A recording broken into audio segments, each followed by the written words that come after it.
Where do we go from here? So, post game thoughts: Giants fall 28-3 at home. Another lifeless performance in front of your home crowd against Saquon Barkley, who was an absolute, the only one who's really been able to do anything for the Giants over the last, I don't know, give or take, I don't know, a decade offensively outside of Odell. So, you lose him, he comes back and says it's not a revenge game, but you could tell after in the post-game interview just how truly happy he was to blow the doors off the Giants to the tune of 176 yards and a touchdown. There was an infographic that said this was the second most rushing yards that a Giants player has had coming back to play the Giants. Again, just across the board, just a brutal effort. You only scored 3 points. Daniel Jones hasn't thrown a touchdown pass in the Giants stadium since 2022, which is kind of mind-boggling. It's just like an insane stat. Even though if he was hurt last year, like it just makes no sense to how at this point in time, in an NFL passing pro quarterback league or era of the sport, that you have a quarterback who can't, I don't know, do anything anymore. So let's talk about it. Um, First and foremost, let's get started with Jones, who was benched, I think, midway through the third quarter. He went 14 for 21 for 99 yards, sacked 7 times for 56 yards. So let's get started talking about Danny Dimes here, who looked pretty terrible, was missing a lot of passes. Um, yeah, I don't know really what else we could say about him at this point in time besides that he's not serviceable. And honestly, nobody wanted him to be more successful than me. I was hoping he would do anything and live up to like the what the Giants paid him to do. And it looks like obviously by all stretches of since he signed that contract in 2022, it has been a complete disaster. Last season was hurt. This season really just could not have gone off to a worse start from game one when you look at it against the Vikings, just getting smoked at home. And it's kind of set the tone for the whole season. So the Giants are 2-5 now. Jones benched for Drew Lock, who looked extremely unimpressive as well as Drew Lock went 3 for 8 for 6 yards and was sacked once. Um, Giants sacked 8 times for 62 total yard loss. Honestly, at the end of the day, like I'm not too mad at you know as you do. I did a YouTube short about this. If you guys want to check it out, where I kind of stated my facts for why I don't really hold him too much accountable. He's thrown into the Lions den again for another season, playing a position in the NFL that he hasn't really played.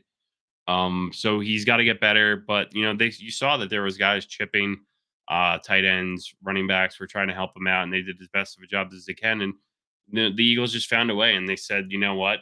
And maybe that's just a deeper thing with Andrew Thomas going down to start this or his first game being out.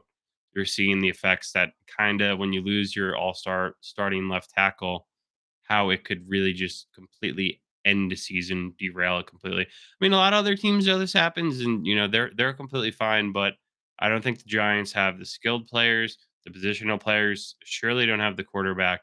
So it's truly, just I don't know what they're going to do, and I don't know if Dable's going to survive if it keeps getting as ugly as it can possibly be. Up next, talking about the rushing attack, Giants overall had 18 rushes for 76 yards, and Drew Lock had the long rush of the day at 13 yards. Tyrone Tracy Jr. 6 for 23. Daniel Jones 5 for 20. I mean, the game plan from this one seemed to be passing right off the bat. Daniel Jones couldn't connect with anyone, and when the Giants have had success the last couple weeks, it's been on the ground with Tyrone Tracy. Why did they get away from this? I have no idea. I think it was a terrible game plan. Um, and then talking about wide receivers, Malik went 4 for 41, and 8 targets. Wandell went 6 for 23. I mean, these numbers are, I don't even like, they just, I don't know. It just all sucks. Then when you look at Saquon, 17 for 176, touchdown. Gainwell, 13 for 56. AJ Brown had the big touchdown on fourth down. And then Saquon also had 2 receptions for 11 yards. And um, I think this defense was actually the Giants defense was actually looking pretty good to start this game, as they did have 5 sacks. I think they might have had all 5 of those sacks in the first half. So it's just very frustrating to be at this point where, again, October 20th, season is over at 2-5, right? 0-4 in the division. Or I don't know if that's 0-4 at home. Or yeah, no, they haven't. Have they played 4 divisional? No, they've played each team and they've lost to each team in the division, so they're 0-3 in the division. And it's not going to get easier for the Giants after this one. You're going on the road Monday night primetime. I'm really hoping that they could just flex this Giants game out, because what is this Giants offense? If the Giants are going to get destroyed by the Eagles, who don't have a great defense, what are they going to do against TJ Watt and this vaunted Steelers defense? I mean, we'll see how the Steelers look tonight in prime time versus the Jets um, at home. So they get back to back home games versus two pretty abysmal New York teams. So good for the Steelers. Um, After that, you got another 1 o'clock game down in DC, Washington versus the Commanders versus the Giants. Commanders have been having a very successful season so far this year. Jaden Daniels probably will look to avenge what happened the first time around. But even though they still won that game by kicking like a bazillion field goals, but I think he's ratcheted up his game to another level. And we'll see. I mean, I'm not trying to be like the ultimate doom and gloom person here, but like at this point in time, the Giants versus the Panthers in Germany on a Sunday morning, I think that's a coin toss. I don't know if the Giants win this game. I think you're going to see a lot of people quit, and it's going to get bad early. And there's a lot of upcoming games that are losses. If you look, okay, so I said Steelers, that's a loss. Commanders, that's a loss. Panthers, you need to win that. Bucks, you're going to lose. Cowboys, you're probably going to lose. Saints, you're probably going to lose. Ravens, you're definitely going to lose. Falcons, Kirk Cousins going to light you up. Going to lose that. Probably should beat the Colts, but the Colts are sitting at 4-3, so maybe they're okay.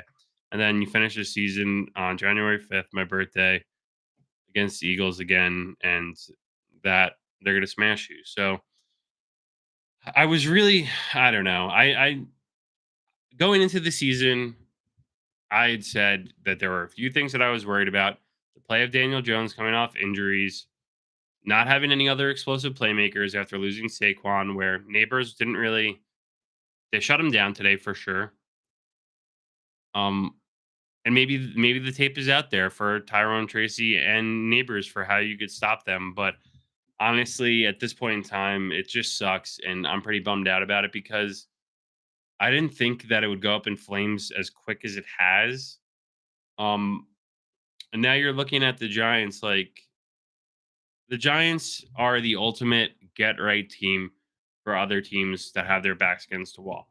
The Eagles had their backs up against the wall coming in this one. You saw Sirianni last week. They showed it during the game where he's screaming at the fans, FUing people, doing X, Y, and Z. And then they beat the shit out of the Giants 28-3. Last weekend in the Sunday night game, you have the Bengals come to town, and the Bengals, I believe, were 1-4. Ultimate get right game for the Bengals, and then they beat you 17-7.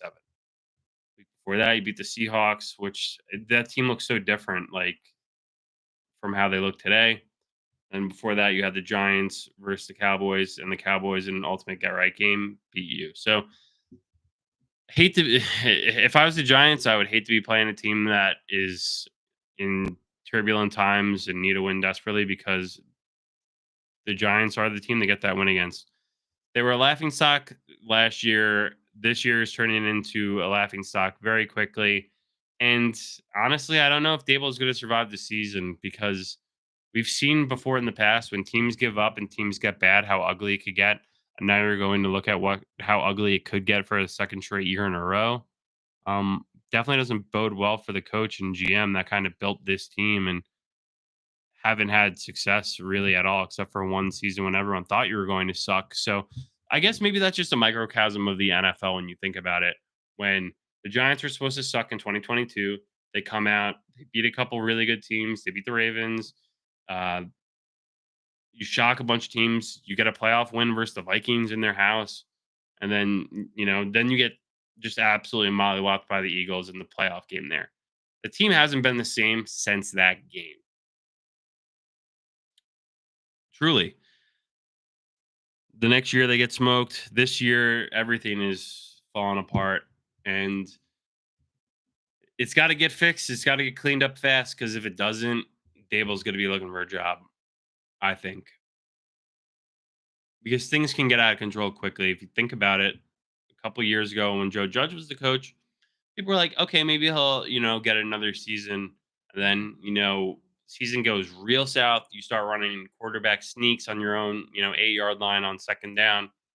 Next thing you know, you're looking for a job and you never really coach again. That's the funny part with these Giants coaches. They don't after they're done with the Giants recently, after Tom Coughlin, they don't coach anywhere else. Like McAdoo might be like a quality control coach somewhere.